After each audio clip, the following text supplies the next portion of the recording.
Hello everyone, myself Vinay Singh. आज हम लोग डिस्कस करेंगे organic chemistry chapter number 1 haloalkanes haloarenes. Video lecture 3 है और इसमें हम लोग डिस्कस करेंगे बहुत प्यारा सा टॉपिक है फिजिकल प्रॉपर्टीज ऑफ हेलोलिकेन्स के बारे में डिस्कस करेंगे।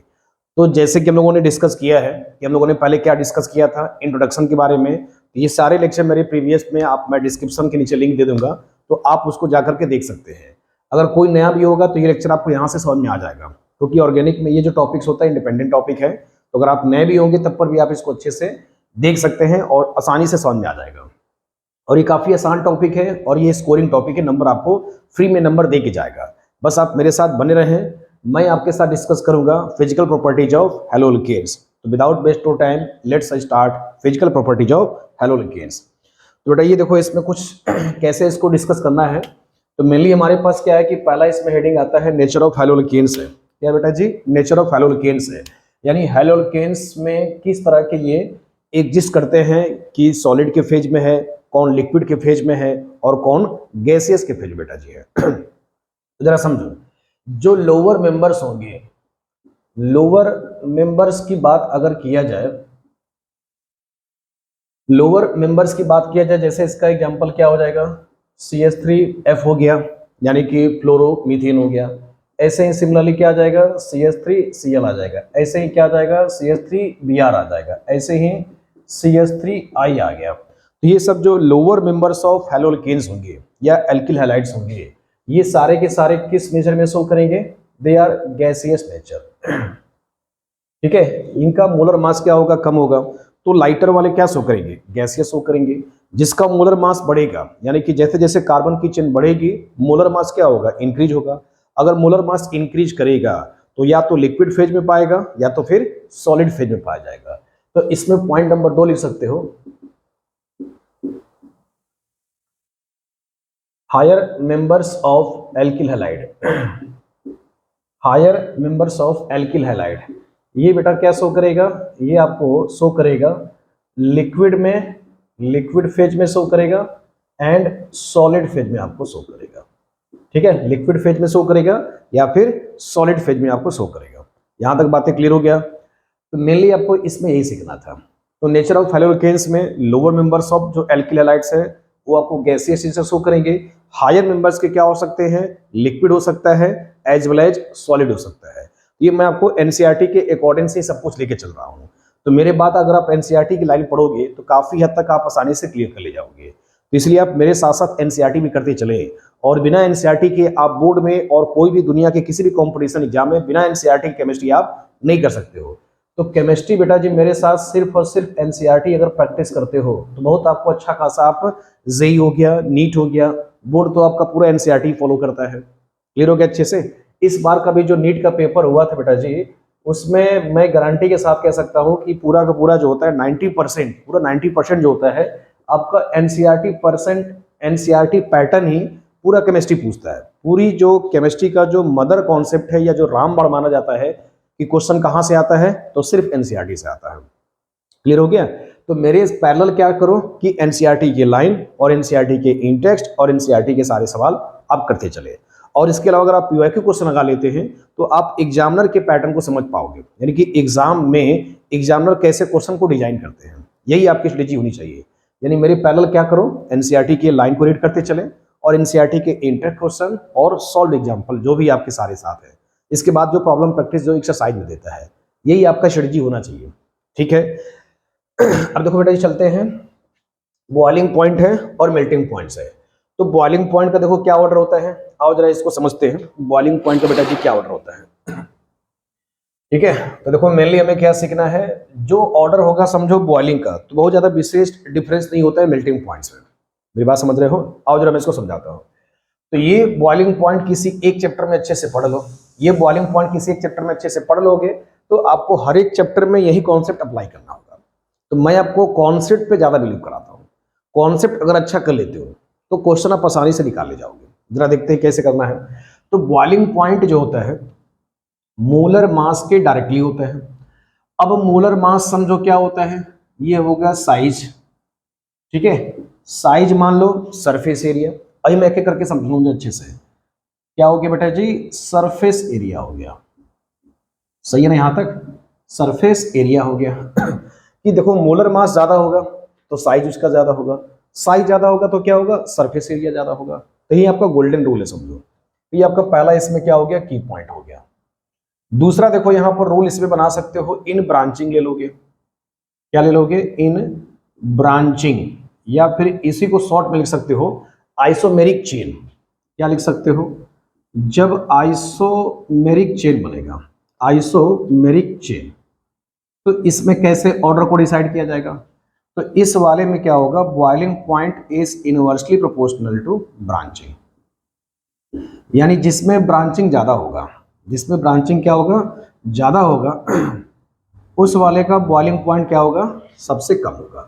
तो ये सारा देखो अभी मैं आपको प्रॉब्लम प्रैक्टिस से डिस्कस कराऊंगा तो और अच्छा फील आएगा, समझो कि मैं आपको क्या समझाना चाहता हूँ एक्चुअल में। देखो तो जैसे मान लो कि हम यहाँ पर 3 केस में इसको डिस्कस करने की कोशिश करते हैं। सपोज हमारे पास देखो पहला केस है, अब जरा पहला केस देखो क्या डिस्कस करेंगे। आर को देखो एल्किल हैलाइड्स होता है, तो ये बेटा जी क्या होता है, RX होता है। तो मैंने क्या किया, आर को फिक्स कर दिया, केस 1 मान लेते हैं, ठीक है। अब जरा इसमें ऐसे देखते हैं, तो ये पहला क्या एग्जाम्पल हो जाएगा, RF हो जाएगा। कॉमा कर लो, RCl हो गया। कॉमा कर लीजिए, RBr हो जाएगा। कॉमा कर लो, RI हो जाएगा, ठीक है। तो ये A है, B है, C है, D है। हमें इसमें बॉइलिंग पॉइंट को चेक करना है। हमने ये भी कॉन्सेप्ट को बेटा जी डिस्कस किया है कि जो डाउन द ग्रुप जाते हैं, डाउन द ग्रुप जाने से क्या होता है, फ्लोरीन है, क्लोरीन है, ब्रोमीन है, फिर कल बाहर आई आंटी, ये शॉर्ट ट्रिक से याद कर सकते हो। ये इसमें एस्टेटाइन जो होता है एक रेडियो एक्टिव एलिमेंट्स होता है, तो FClBrI, FClBrI के अलावा एस्टेटाइन जो होता है ये एक रेडियो एक्टिव एलिमेंट्स होता है, और रेडियो एक्टिव एलिमेंट जहां भी आएंगे उनके कंपाउंड एग्जिस्ट नहीं करते हैं, यहां तक ओके करते हो। तो फ्लोरीन है, क्लोरीन है, ब्रोमीन है, आयोडीन है। तो मैं आपको इसमें क्या समझाना चाहता हूं कि डाउन द ग्रुप जाते हो तो साइज बढ़ता है, साइज बढ़ने के साथ साथ क्या होता है, इनका मोलर मास भी बढ़ जाता है। तो डाउन द ग्रुप जाओगे, या आप ऐसे याद कर लो अच्छे से, फिर कल बाहर आई आंटी, ऐसे शॉर्ट ट्रिक याद कर सकते हो। तो इसमें क्या हो गया, यहाँ पर आयोडीन, तो आयोडीन का साइज भी बड़ा है, एज वेल एज क्या है इसमें, इसका मोलर मास भी ज्यादा है। तो देखो रूल से क्या समझे आपने कि बॉइलिंग पॉइंट कैसे चेक करोगे, मोलर मास से। किसका ज्यादा होगा, जिसका मोलर मास ज्यादा होगा, जिसका मोलर मास ज्यादा होगा, या फिर उसका मोलर मास किससे है, साइज से। साइज किससे रिलेट करता है, सरफेस एरिया से बेटा जी। जैसे देखो मैं एक एग्जांपल आपको फिल कराता हूँ।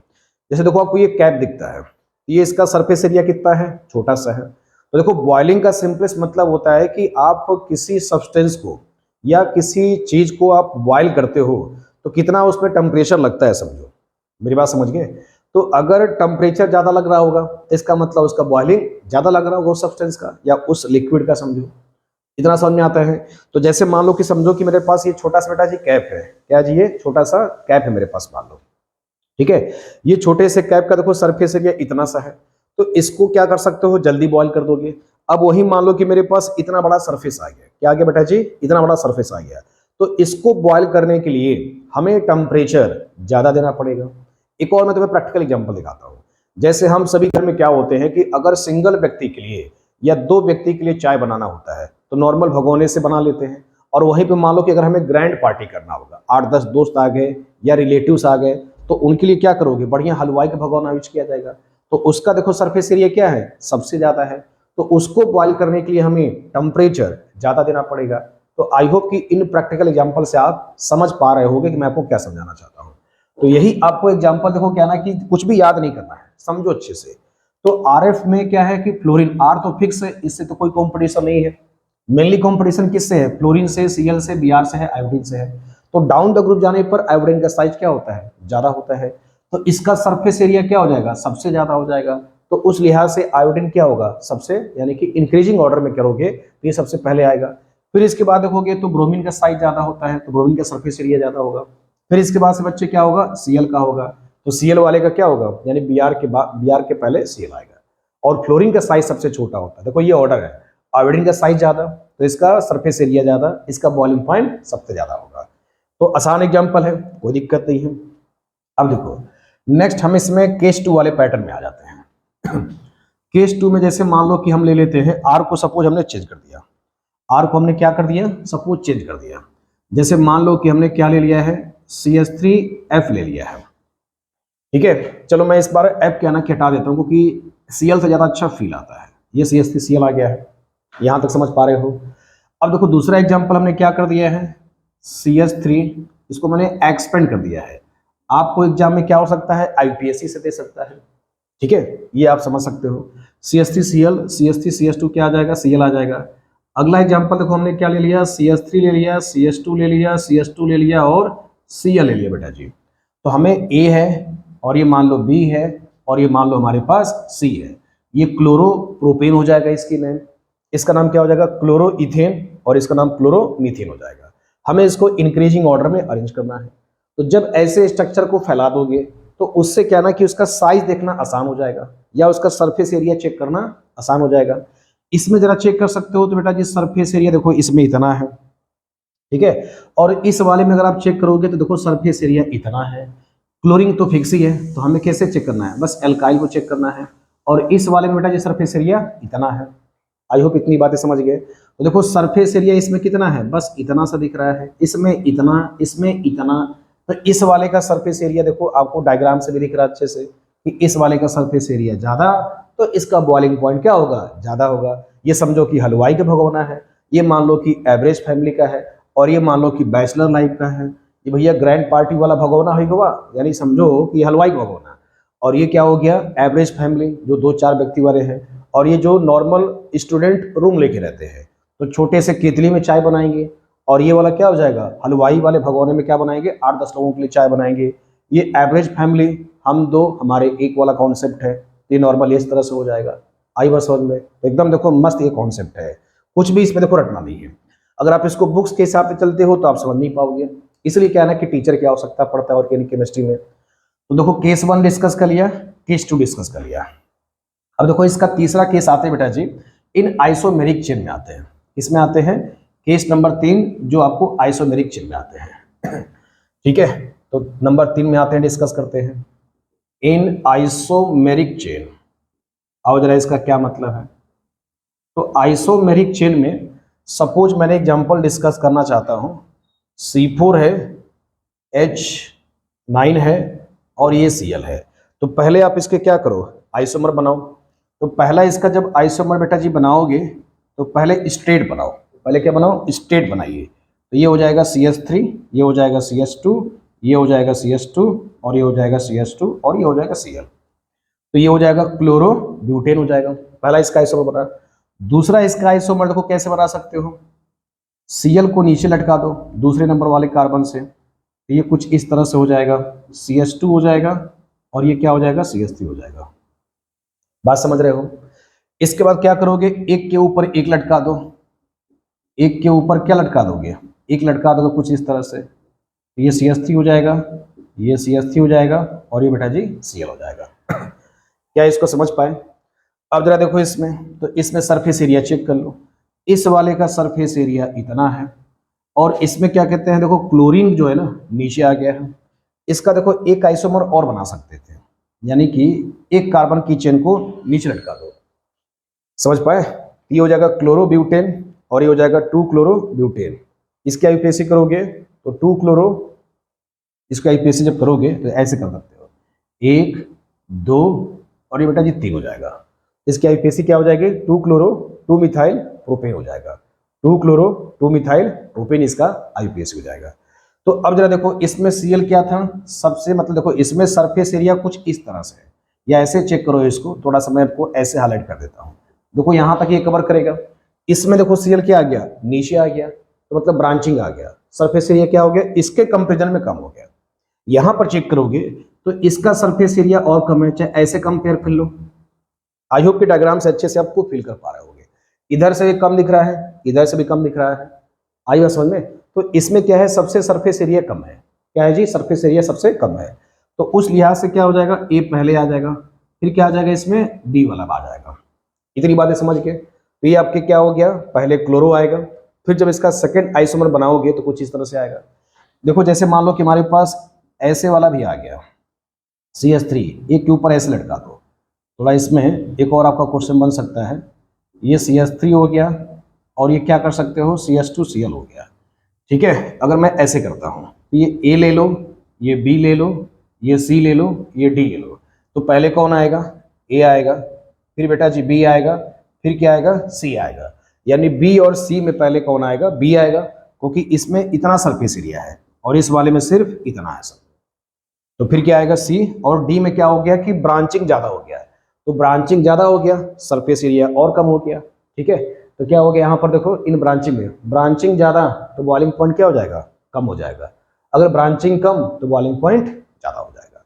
आई होप कि इतने एग्जाम्पल आपसे समझ में आ गया होगा। तो इसको देखो, मैं अब आपको एनसीईआरटी पे क्या सवाल दिया गया है, तो पहले आप इतना नोट कर लीजिए। फिर एनसीईआरटी में दो बड़े अच्छे सवाल दिए गए हैं, उनको और ट्राई करते हैं। तो बेटा ये देखो, क्वेश्चन आपको क्लियरली सीन हो रहा होगा। ये मैंने एनसीईआरटी इनटेक्स्ट क्वेश्चन से उठाया है। तो ये इनटेक्स्ट क्वेश्चन आपका दिया गया है, ठीक है। इनटेक्स्ट क्वेश्चन आपका दिया गया है 6.66 दिया गया है। क्या दिया गया है? 6.66 नए बुक के हिसाब से, ठीक है। तो पहले आओ इसी क्वेश्चन को डिस्कस कर लेते हैं। 1 क्लोरोप्रोपेन है, आइसोप्रोपाइल क्लोराइड है, 1 क्लोरोब्यूटेन है। तो मैंने इसको भी एग्जाम्पल किया था और फिर से मैं करके दिखा देता हूँ, क्योंकि ये आईयूपीएससी के फॉर्म में दिया गया है और इसी पैटर्न पे इसी साल बोर्ड 2024 में क्वेश्चन पूछा गया था। तो आप उस क्वेश्चन को भी देख सकते हो। देखो 1 क्लोरोप्रोपेन है, तो कैसे बनाओगे? CH3 CH2 CH2, 1 क्लोरोप्रोपेन है ना, तो देखो 1 क्लोरोप्रोपेन आ गया। अगला देखो आइसोप्रोपाइल है, तो आइसो का बेटा जी मतलब होता है सेकंड वाले कार्बन पर एक CH3 लटका दोगे, तो 1 2 हो गया, 1 2 सेकंड कार्बन पर एक CH3 लगा दोगे तो आइसो बोला जाता है। और सेकंड वाले कार्बन पे जब 2 2 मिथाइल लगा दोगे तो नियो बोला जाता है। तो इसका मतलब नियो वाले को टर्सरी भी कह सकते हैं। ट्राई करके देखना उसको, मैंने ऑलरेडी प्रीवियस में बता दिया है। ये हो जाएगा Cl हो जाएगा। अगला देखो 1 क्लोरोब्यूटेन दिया गया है, तो 1 क्लोरोब्यूटेन कैसे करोगे? CH3 हो जाएगा, CH2 हो जाएगा, CH2 हो जाएगा और ये CH2 के साथ Cl हो जाएगा। अब जरा चेक करो, ये मान लो सपोज A है, ये मान लो B है और ये मान लो C है। इसको इंक्रीजिंग ऑर्डर में अरेंज करना है। इंक्रीजिंग का मतलब छोटे से बड़े चलना है, जैसे गिनती की संख्या होती है तो पहले 1 आता है, 2 बड़ा उससे होता है, तो मुख का साइन कैसे लगाओगे? 1 ग्रेटर देन 2 3 3, ऐसे आपका ये फेस ऐसे होगा, अपनी तरफ फेस होगा, ठीक है। अब देखो ये दोनों क्या है ना, 3 कार्बन के हैं और ये कितने कार्बन का है? 4 कार्बन का है। तो 4 कार्बन और 3 कार्बन में जैसे जैसे कार्बन की चेन बढ़ेगा तो उसका मास बढ़ेगा, मास के साथ साथ उसका साइज बढ़ेगा, साइज के साथ साथ सरफेस एरिया बढ़ेगा। तो पहले बेटा जी कौन आएगा? सी आएगा। अगर हम ऑर्डर की बात करेंगे तो पहले कौन आएगा? सी आएगा। ए और बी में देखो, ये आपका क्या होगा? ये आइसोमर हो गया, इसमें ब्रांचिंग कम हो गया, इस वाले में क्या हो गया? सरफेस एरिया ज्यादा है, तो फिर क्या आएगा? ए आएगा, फिर बेटा जी इसके बाद बी आएगा। तो दिस इज द आंसर। तो पहले ए सी इसलिए हुआ क्योंकि सी वाले का सरफेस एरिया ज्यादा है, मास ज्यादा था, तो सी ज्यादा है, फिर ए आएगा, फिर बी आएगा। क्योंकि ए और बी में 3 3 कार्बन है, इसमें आइसोमर इसका आ गया, तो जहां आइसोमर बनेगा ब्रांचिंग कम हो जाएगा, ब्रांचिंग कम तो बॉइलिंग कम हो जाएगा। अगला देखो, तो मेनली जब तक आप क्वेश्चन का डायग्राम नहीं बनाओगे तब तक क्वेश्चन को फील आप नहीं ले पाओगे। क्लियर कर पाए मेरी बात को? अब देखो, जैसे ब्रोमोमीथेन दिया गया है तो डायग्राम कैसे बनेगा? दूसरा क्वेश्चन को ट्राई किया जाए। CH3Br है बेटा जी। अगला देखो ब्रोमोफॉर्म है तो CHBr3 आएगा। जैसे क्लोरोफॉर्म CHCl3 होता है तो ब्रोमोफॉर्म क्या हो जाएगा? CHBr3 हो जाएगा। Iodoform CHI3, फ्लोरोफॉर्म CHF3। जहां पे फॉर्म तो वहां पे 3 हेलोजन आ जाएगा। तो CHBr आ गया, CH3Br आ गया, CHBr3 आ गया। क्लोरोमीथेन है तो ये आ जाएगा CH3Cl आ जाएगा। डाइब्रोमोमीथेन है तो इसको कैसे लिखोगे? CH2 के साथ Br आ जाएगा और बेटा जी CH2 के साथ Br आ जाएगा, ऐसे करके आ जाएगा। अब जरा चेक करो, ये A है, ये B है, ये C है और ये D है। समझो मुझे इसमें आंसर को प्रेडिक्ट करना है। तो देखो यहाँ पर तो एक ब्रोमो एक हेलोजन वाले तो पहले बाहर हो जाएंगे। पहले 2 2 ब्रोमो होगा तो ब्रोमो का साइज क्या होता है? क्लोरीन से बड़ा होता है, तो सबसे पहले Br आएगा। उस Br में भी पहले 3 जहां ब्रोमीन होगा उसको प्रेफरेंस देंगे, क्योंकि यहाँ पर 3 3 हेलोजन जुड़ा है तो यहाँ पर इसका साइज क्या होगा? ज्यादा होगा। यहाँ पे 2 हेलोजन, क्योंकि कार्बन सब में एक ही है तो ब्रोमीन डिसाइडेड होगा। ब्रोमीन यहाँ पर 3 है तो पहले क्या आएगा? बी आ गया, फिर इसके बाद से डी आएगा। बेटा जी इंक्रीजिंग ऑर्डर में करना है, इसका ध्यान रखे रहना। अब देखो ए और सी बचा है, तो यहाँ पर क्लोरो है, यहाँ पर बी आर है, तो बी आर की साइज पहले आएगा, तो ए आ गया, फिर बेटा जी क्या आएगा, बी आ जाएगा, मतलब सी आ जाएगा। तो यहाँ पर क्या लिख दोगे, सी। ठीक है, बी वाला पहले चेक कर लो, फिर डी आ गया, फिर इसके बाद से ए आएगा, देन इसके बाद से सी आएगा, तो सी सबसे आखिरी में आएगा। ठीक है, तो ये आपके पास देखो दो ऑर्डर आ गया। मेरी बात समझ गए अच्छे से। अब आप इसको थोड़ा सा इरेज कर दो, तो इसी पर मैं आपको स्पेशली क्या कहते हैं, जो मेल्टिंग पॉइंट्स आपका हेलो अरेंज का आता है, आओ लगे हाथ इसी को हम यहाँ डिस्कस कर लेते हैं। तो वही क्वेश्चन देखो बड़ा फेमस है, यानी कि मेल्टिंग पॉइंट्स। ठीक है, अगर मेल्टिंग पॉइंट्स हम क्या बात करते हैं, अरेंज की बात करते हैं। ठीक है, रिंग में देखो बात करते हैं, तो रिंग में जब बात करोगे तो यहाँ पर नॉर्मल एक सीएल आएगा। फिर मान लो सपोज आप क्या लेते हो, चलो रिंग लगा देते हैं, थोड़ा आसान रहता है, बी आर ले लेते हो। सपोज आप क्या ले लोगे, आयोडीन ले लोगे, तो ये सब तो बेंजीन कॉमन ही है, तो पहले कौन आएगा, आयोडीन, फिर कौन आएगा, बी आर, अगर फ्लोरो होगा तो फ्लोरो आ जाएगा। तो रिंग में भी स्पेशली क्या कहते हैं, बेंजीन सेम हो जाता है, बी आर आएगा, मतलब पहले आयोडीन, फिर बी आर, फिर सी आ जाएगा। ये भी आपको क्वेश्चन समझ में आ गया। मेनली देखो क्वेश्चन क्या होता है, जब हम स्पेशली इस क्वेश्चन की बात करते हैं डाइक्लोरो वाले में, डाइक्लोरो में जैसे देखो हमारे पास ये है बेटा जी, और इसको डिस्कस कर लेते हैं, ये ऑर्थो हो जाएगा। ठीक है, और ये हमारे पास क्या हो जाएगा, सीएल। यहाँ पर देखो 1-2 पोजीशन है तो ऑर्थो, 1-3 पोजीशन है तो मेटा कहलाएगा, 1-4 पोजीशन है तो पैरा कहलाएगा, 1-4 पोजीशन है तो बच्चे क्या कहलाएगा, पैरा कहलाएगा। देखो इसको अपने बॉडी से रिलेट करो, जैसे हम अपने मान लेते हैं हमारी बॉडी अपने आप में बेंजीन है, समझो ये टॉप हमारा दिख रहा है, तो इसके रिस्पेक्ट में कंटेंट को चुनो, मतलब काउंट करो। ये तुम्हारा ग्रुप हो गया सीएल, ये तुम्हारा कंधा क्या हो जाएगा इससे, यानी कि देखो ये 1 हो गया, ये 2 हो गया, तो इसको क्या रेफरेंस दोगे में, ऑर्थो दोगे। अब आ गया कमर, तो कमर से क्या हो जाएगा आपके पास, देखो ये आपका टॉप हो गया, ये आपका कमर हो गया, तो इसको क्या बोलोगे, मेटा। और पैरों से क्या बोलोगे, पैरों से बोलो जाएगा पैरा बोला जाएगा।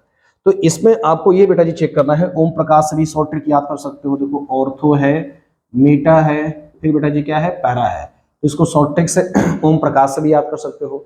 और अन्यथा अगर इसे याद नहीं हो रहा तो अपनी बॉडी को एज्यूम कर लो, तुम्हारा कंधा हो गया ऑर्थो, कमर से क्या हो जाएगा, मेटा, पैरों से क्या हो जाएगा, पैरा हो जाएगा। समझ गए मेरी बात को। तो इसमें देखो ऑर्डर जो आता है, सबसे पहले पैरा आएगा, फिर ऑर्थो आएगा, फिर इसके बाद से मेटा आता है।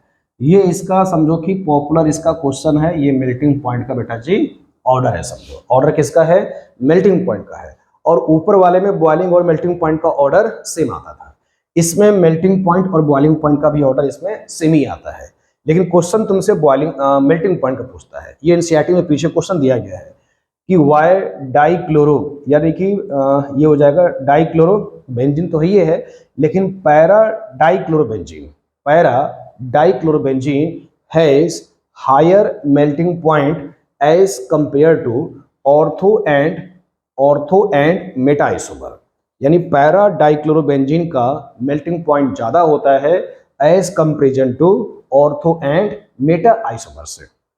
तो रीजन इसमें देखो क्या लिखोगे, इसमें एनसीईआरटी में अगर आप पढ़ोगे तो वही लाइन मैं आपको कॉपी करवाना चाहता हूं, ड्यू टू सिमेट्री। आंसर बेटा जी क्या इसमें है, ड्यू टू सिमेट्री। किसकी वजह से है, ड्यू टू सिमेट्री। अब देखो सिमेट्री किस लिए, क्योंकि यहां पर देखोगे अगर इसको मिरर से काट दो तो ये सीएल ऊपर और ये सीएल नीचे एक दूसरे को सुपर इम्पोज कर जाएंगे बड़े आसानी से, तो ये सीएल आधे भाग में और ये सीएल आधे भाग में हो गया। तो मतलब अगर ये सिमेट्री होगा मॉलिक्यूल तो आसानी से, जैसे क्रिस्टल के लैटिस हो, जैसे ये सब क्रिस्टल है, जैसे सब्सटेंस है, इसके अंदर आसानी से हम लोग फिट कर देंगे। अगर वो आसानी से ट्रैप हो जाएगा, इनसाइड फिट हो जाएगा, तो वो आसानी से मेल्ट नहीं होगा। यही आपको समझाना चाहता हूँ कि मेल्टिंग पॉइंट का मतलब जो है मेल्ट कितना जल्दी हो जा रहा है, समझो। तो जो आसानी से सब्सटेंस होते हैं, या जैसे देखो आप लड्डू पैक करते हो डब्बे में, अगर डिसऑर्गेनाइज में पैक करते हो तो कम लड्डू पैक होते हैं, लेकिन उसको अगर सीक्वेंस से पैक करते हो तो उसी को क्या कहते हैं कि उसमें सिमेट्री है, समझो।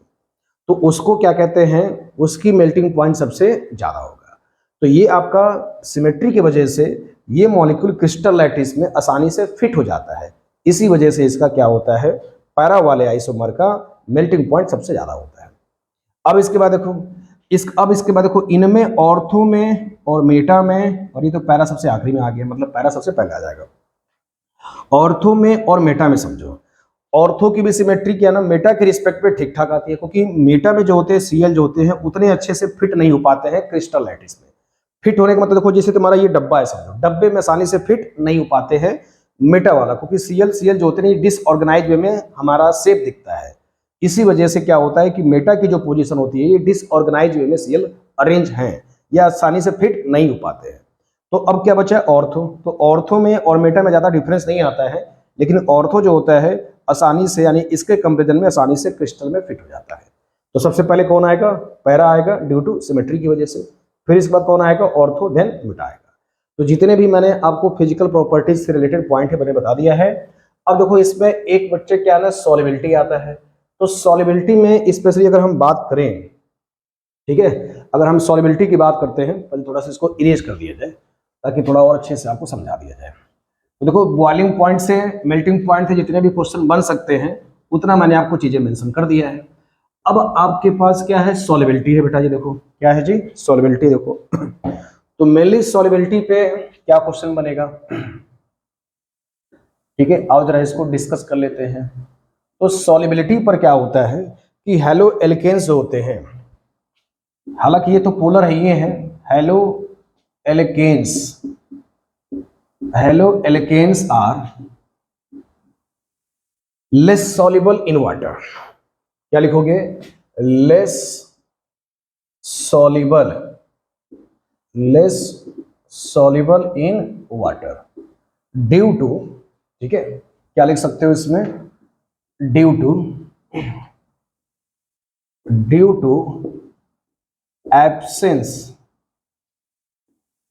Absence of hydrogen bonding. देखो सॉल्युबिलिटी का जो क्वेश्चन होता है, अगर हाइड्रोजन बॉन्डिंग मॉलिक्यूल में है, अब बोलोगे भैया हाइड्रोजन बॉन्डिंग क्या है, आओ थोड़ा इसको रिलेट करा देते हैं। हाइड्रोजन बॉन्डिंग क्या होता है, जो हाइड्रोजन और कुछ इस तरह से रिलेशन होता है। फोन का मतलब फ्लोरीन, ऑक्सीजन, नाइट्रोजन है। हाइड्रोजन इन अगर एलिमेंट से जुड़ता है तो ऐसे वाले को हाइड्रोजन बॉन्डिंग कहा जाता है, क्योंकि पानी में भी क्या होता है, हाइड्रोजन बॉन्डिंग होता है। इसके अलावा देखो और एग्जांपल हाइड्रोजन बॉन्डिंग की HF है, अमोनिया है। इसके अलावा देखो क्या होता है, अल्कोहल भी होता है। तो चलो मैं अल्कोहल C2H5OH देख लेता हूं।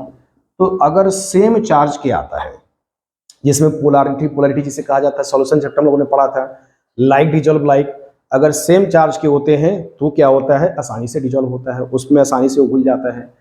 तो हेलो एल्केन्स होता है ये पार्शियली सॉल्युबल होता है, या फिर इमिसिबल विथ वाटर या less soluble in water due to absence of hydrogen bonding. क्योंकि अगर आप इसको ऐसे फील करोगे तो ये CH3Cl है, तो एज सच इसमें पोलैरिटी तो है, यानी इसमें पोलैरिटी तो है क्योंकि कार्बन है और Cl है। तो कार्बन और Cl क्या है, दो डिफरेंट एटम्स हैं, तो ये भी अलग एटम्स है, ये भी अलग एटम्स है। तो जब दो डिफरेंट एटम्स होते हैं तो ऐसे वाले को पोलैरिटी कहा जाता है या पोलार मॉलिक्यूल कहा जाता है। मेरी बात समझ गए। लेकिन इसमें हाइड्रोजन बॉन्डिंग नहीं है। हाइड्रोजन बॉन्डिंग किस में होता है, जैसे पानी हो गया, अल्कोहल हो गया, तो पानी अल्कोहल देखो आसानी से डिजोल्व हो जाता है, इसमें स्टडी किया गया है। इसलिए देखो इनका क्या ना आसानी से कॉकटेल बन जाता है, लोग वाइन वगैरह में, ड्रिंक वगैरह में आसानी से इसको यूज कर लेते हैं। लेकिन हेलो एल्केन्स क्या होता है, पानी में आसानी से नहीं घुलता है। क्यों, क्योंकि इसके पास हाइड्रोजन बॉन्डिंग नहीं होता है। अब देखो पोलैरिटी तो है, लेकिन किस तरह का पोलैरिटी है या किस तरह का फोर्स पाया जाता है ये आपसे पूछेगा। तो बेटा जी इसमें हेलो एल्केन्स में जो होता है ये आपका डाइपोल इंटरेक्शन शो करेगा। तो ये भी आपको अच्छे से याद कर लो, ये सब एनसीईआरटी में दिया गया है। तो हेलो एल्केन्स में हाइड्रोजन बॉन्डिंग तो नहीं है, किस तरह का फोर्स पाया जाता है, डाइपोल इंटरेक्शन पाया जाता है। क्या पाया जाएगा, डाइपोल इंटरेक्शन इसमें पाया जाएगा।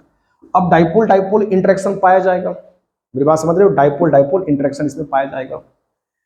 ठीक है, तो ये क्वेश्चन तुम्हारा बन जाएगा कि हेलो एल्केन्स में किस तरह का इंटरेक्शन होता है, तो डाइपोल इंटरेक्शन। जब भी दो डिफरेंट एटम्स होते हैं, हाइड्रोजन बॉन्डिंग नहीं है, तो डाइपोल इंटरेक्शन पाया जाएगा। अच्छे से क्लियर हो गया। अब जरा चेक करो इसमें, अब हेलो एल्केन्स जो है इसका जो है सॉल्युबिलिटी या जो बॉइलिंग पॉइंट है समझो, या जो बॉइलिंग पॉइंट्स है वो नॉर्मल एल्केन से ज्यादा होता है। सॉल्युबिलिटी भी ज्यादा होगी क्योंकि एल्केन तो एकदम में लेस सॉल्युबल होते हैं, क्योंकि इसमें वांडरवाल या इस तरह का फोर्स पाया जाता है, और वांडरवाल फोर्स होता है वो सबसे वीकेस्ट फोर्स होता है बेटा जी। ठीक है, तो आप पहले इतना नोट कर लो।